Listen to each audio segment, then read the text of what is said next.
Bhachau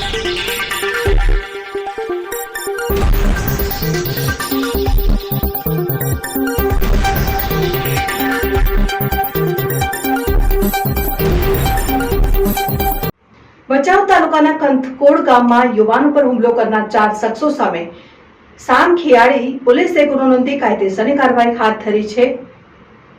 Samakhiyali police મથકેથી મળતી માહિતી મુજબ ગત તારીખ 2 બપોરના અરસામાં બનાવ બન્યો, જેમાં કંથકોટ ગામમાં રહેતો જયસુખ ઉગાભાઈ પરમાર બસ સ્ટેશનથી બાજુમાં આવેલી કરિયાણાની દુકાન પાસે ઊભો હતો. તે દરમિયાન આરોપી વિશાલ લોહિયા રહેઠાણ ઉમેર ગણેશપર તાલુકા ભચાઉ તથા અજાણ્યા 3 સમૂહ ત્યાં ધસી આવ્યા હતા. બાદમાં 3 સમૂહને યુવાને પકડી રાખ્યો, જ્યારે વિશાલે પોતાની સગાઈનું બંદૂક રાખી લાકડાના હાથા વડે યુવકને માર માર્યો હતો અને જાનથી મારી નાખવાની ધમકી આપી જીવલેણ હુમલો કર્યો હતો. આ માર મારવાના બનાવમાં યુવાનને અસ્થિભંગ સહિતની ગંભીર ઇજાઓ થતા ભુજની GK જનરલ હોસ્પિટલમાં દાખલ કરાયો.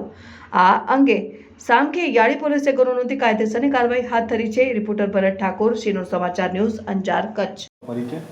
મારું નામ પરમાર જયસુખ ઉગાભાઈ, ગામ કંથકોટ. શું બનાવ બન્યો હતો?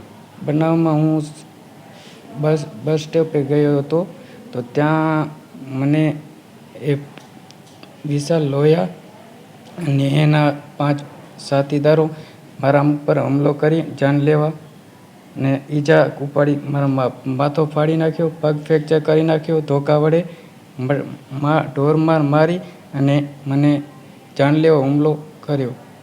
હવે તમારી શું માંગ છે?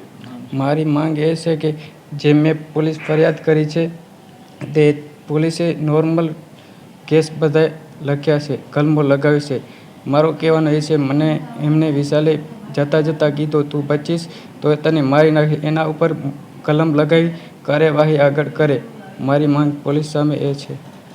કઈ બાબતે આ માથાકૂટ થઈ હતી? માથાકૂટ સગપણના બાબતે, એમની સગપણ થવાનું, મારી વાઈફનું સગપણની વાત ચાલતી, એ બાબતે ખાલી એમને